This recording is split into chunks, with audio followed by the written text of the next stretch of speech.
The storm raged, waves crashing over the jagged rocks, and the wooden boat groaned under the strain. A tall, wealthy woman in a designer coat shouted over the wind, "If you're so smart, then fix my boat." Her voice carried both scorn and desperation. 30 so-called experts had already tried her and failed. Sparks had flown, parts were missing, and the entire shoreline was littered with abandoned tools and broken pride. A man, rough hands calloused from years of labor, knelt on the wet deck, dripping with rainwater. His shirt was torn, boots muddy. He didn't even have proper tools, just a simple wrench and the determination etched into every line of his face. Around them, onlookers whispered, "Who is this man? How could he possibly succeed where the best had failed?" 2 weeks earlier, he had been barely scraping by. A single dad, juggling 2 kids and a tiny repair shop that barely covered rent. He'd learned everything from his father and endless trial and error. Life had taught him ingenuity, not theory. Meanwhile,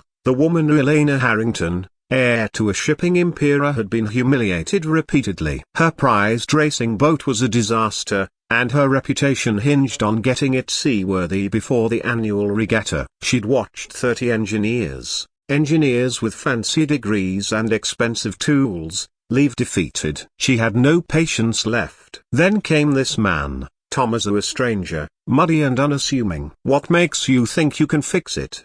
she yelled, her tone dripping with condescension. He didn't answer. He simply examined the boat, his eyes narrowing, hands moving over worn wood and corroded metal with a quiet confidence that startled her. Minutes felt like hours. Then, slowly, Thomas began dismantling, improvising, and connecting pieces in ways that defied her understanding. He replaced a corroded joint with a reinforced brace, aligned the engine with a precision that seemed almost magical, and tightened bolts in a sequence no one else had attempted. The boat, groaning under its own weight, began to stabilize. Finally, with one last turn of the wrench, Thomas stood back. "Try it now," he said simply. Elena, skeptical, pushed the throttle and the engine roared to life. Smooth, flawless, unstoppable. Her mouth fell open. Where 30 had failed, a poor, unassuming dad had succeeded. She wanted to scream,